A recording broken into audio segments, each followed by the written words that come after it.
Details చూద్దాం. Operation సింధూర్తో తమ పరువు పోయిందన్న బాధలో ఉన్న పాకిస్తాన్ ఇప్పుడు తన ప్రతాపాన్ని అమాయక ప్రజలపై చూపిస్తోంది. లైన్ ఆఫ్ కంట్రోల్ సమీపంలో ఉన్న గ్రామాలపై తన ప్రతాపం చూపిస్తోంది.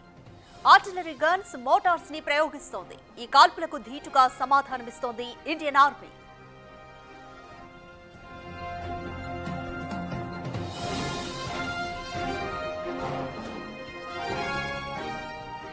పాక్ దాడులతో అప్రమత్తమైన ఇండియన్ ఆర్మీ ప్రస్తుతం పాక్ సరిహద్దు రాష్ట్రాల్లో హై అలర్ట్ ప్రకటించింది.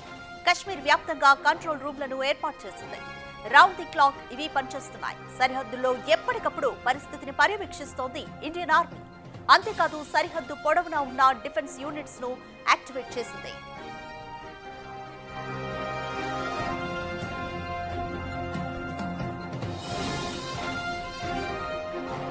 భారత్ పై ప్రతీకారం తప్పదంటూ బీరాలు పలుకుతున్న నేతలకు ఇప్పటికే వార్నింగ్ ఇచ్చింది భారత్. అమాయక ప్రజలను టార్గెట్ చేసుకుని దాడులు చేస్తే జవాబిచ్చేందుకు సిద్ధంగా ఉన్నామని ప్రకటించింది.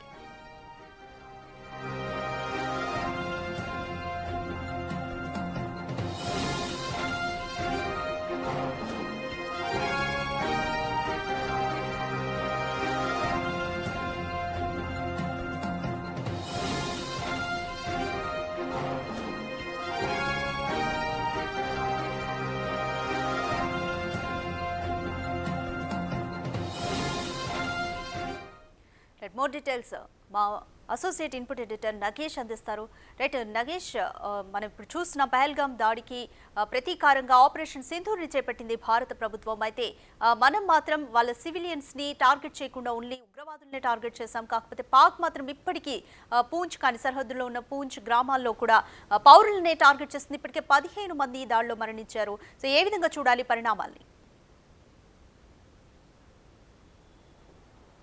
పరిణామాలు మాత్రం రెండు దేశాల మధ్య తీవ్ర ఉద్రిక్త పరిస్థితులు అయితే కొనసాగుతున్నాయి. బైసరన్ వ్యాలీ ఎవరైతే టెర్రరిస్టులు 23 మందిని చంపిన తర్వాత భారత ప్రభుత్వం ధీటుగానే జవాబిచ్చింది. భారత ప్రభుత్వం సింధూర్ ఆపరేషన్ పేరిట జరిగిన బహ్రెన్ వ్యాలీ ఎక్కడైతే ఉందో అక్కడ పెద్ద ఎత్తున టెర్రరిస్టులను టార్గెట్ చేస్తూ 80 మందికి పైగా వాళ్ళందరినీ హతమార్చింది. చాలా చోట్ల భారీ విధ్వంసమే జరిగింది. కానీ పాకిస్తాన్ మాత్రం బయటకి ఏ ఫోటోల్ని కానీ వీడియోలు కానీ బయట పెట్టడం లేదు. ఎందుకంటే ఇది పాకిస్తాన్కు పరువు సమస్య. బయట పెడితే తమని మిగతా ప్రపంచ దేశాలు కూడా చాలా దారుణంగా హీనంగా చూస్తాయని చెప్పి పాకిస్తాన్ భావిస్తుంది. ఈ క్రమంలో కేవలం లైన్ ఆఫ్ కంట్రోల్ వెంబడి ఎల్ఓసి వెంబడి మామూలు సాధారణ పౌరులను టార్గెట్ చేస్తూ పాకిస్తాన్ మిలిటరీ మాత్రం కాల్పులకు తెగ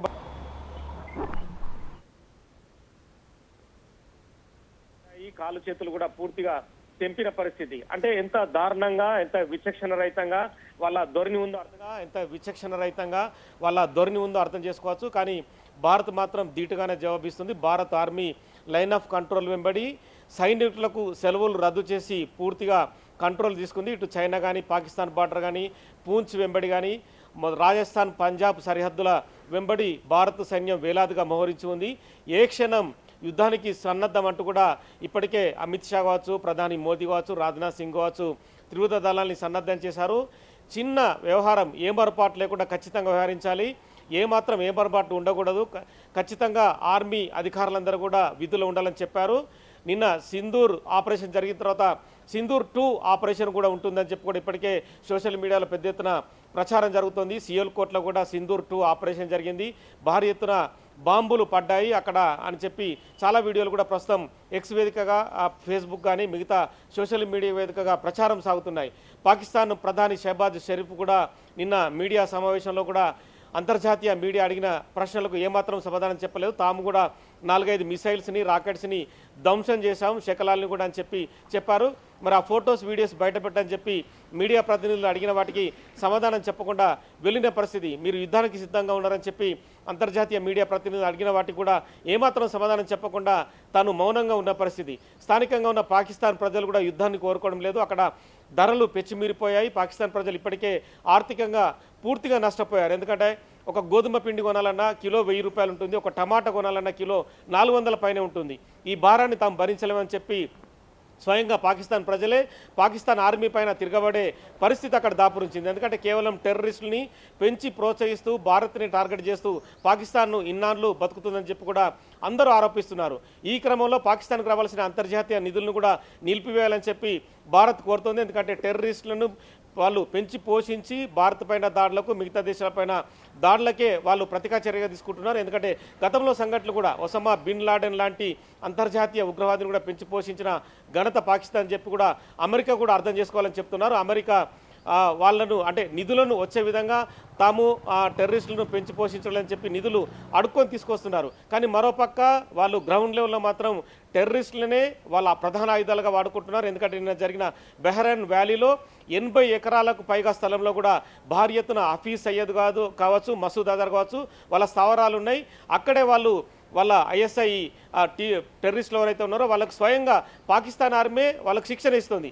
నిన్న చాలామంది టెర్రరిస్టులు బహ్రైన్ వ్యాలీలో చనిపోయిన తర్వాత పాకిస్తాన్ ఆర్మీతో పాటు సాధారణ ప్రజలు ఆ అంత్యక్రియలో పాల్గొన్నారు. అందులో స్వయంగా పాకిస్తాన్ ఆర్మీకి చెందిన సైనికాధికారులే మొత్తం పూర్తిగా దగ్గరుండి కూడా వాళ్ళ అంత్యక్రియలు ఏర్పాటు చేశారు. అంటే ఆటోమేటిక్గానే వాళ్ళకి సంబంధించిన చాలా విషయాలు కూడా బయటకు వస్తున్నాయి. లైన్ ఆఫ్ కంట్రోల్ వెంబడి భారత్ని రెచ్చగొట్టే విధంగా ప్రస్తుతం అయితే ఆ పాకిస్తాన్ ఆర్మీ ప్రవర్తిస్తుంది. కానీ భారత్ మాత్రం సమయం ప్రదర్శిస్తూ మరోవైపు ఖచ్చితమైన దాడులకు కూడా తాము సిద్ధంగా ఉన్నామని చెప్పి ప్రకటించిన పరిస్థితి. పాకిస్తాన్ ఆర్మీ నిన్న పూంచ్ సరిహద్దు ప్రాంతంలో కాల్పులకు తెగబడిన తర్వాత మన ఆర్మీ కూడా, భారతదేశ ఆర్మీ కూడా ధీటుగా జవాబు వచ్చింది. వాళ్ళందరూ కూడా పారిపోయిన పరిస్థితి. ఇక నెక్స్ట్ సింధూర్ 2 ఇవాళ రేపు ఉంటుందని చెప్పి బయట అయితే ప్రచారం జరుగుతుంది. కానీ భారత ఆర్మీ త్రివిధ దళాలు మాత్రం ఖచ్చితంగా సన్నద్ధంగా ఉండాలి. ఏ క్షణం ఏం జరిగినా కూడా వాళ్ళు ఎదుర్కొనే దిశగా ముందుకెళ్లాలని చెప్పి కూడా ప్రధానమంత్రి మోదీ నిన్న మంత్రివర్గ సమావేశంలో వాళ్ళందరికీ సూచనలు చేశారు. అలాగే రాజ్నాథ్ సింగ్ కానీ, అమిత్ షా కానీ, మోదీ కానీ త్రివిధ దళాధిపతులు పరిస్థితిని ఎప్పటికప్పుడు సమీక్షిస్తూ మోదీకి పలు సూచనలు చేస్తున్నారు. పలు దేశాల నుంచి కూడా ఇప్పటికే చాలా దేశాలు, ఇజ్రాయెల్ కావచ్చు, మిగతా భారత్ అనుకోని దేశాలు, ఆఫ్ఘనిస్తాన్ కావచ్చు, చాలా దేశాలు కూడా భారత్కు సంఘీభావం ప్రకటించాయి. అమెరికా అధ్యక్షుడు ట్రంప్ కూడా ఖచ్చితంగా సమయం పాటించాలని చెప్పి కోరుతున్నారు. కానీ పాకిస్తాన్ కంట్రోల్ చేసే విధంగా ఉండాలని చెప్పి కూడా భారత్ అమెరికాకు విజ్ఞప్తి చేస్తుంది. రష్యా అయితే డైరెక్ట్గానే భారత్ను సపోర్ట్ చేస్తూ ఖచ్చితంగా భారత ఆర్మీ సిద్ధంగా ఉండాలి, తాము సపోర్ట్ చేస్తామని చెప్పి రష్యా కూడా చెప్పింది. సో ఈ క్రమంలో ఇప్పటికైతే ఉద్రిక్తతలు చల్లారలేదు. ఒకవేళ సింధూర్ 2 కొనసాగితే ఎక్కడైతే టెర్రరిస్టులు శిక్షణ శిబిరాలను వాటిని టార్గెట్ చేసే విధంగా సింధూర్ 2 అయితే ఉండే అవకాశం కనిపిస్తుంది. Right, thanks for the update Nagesh.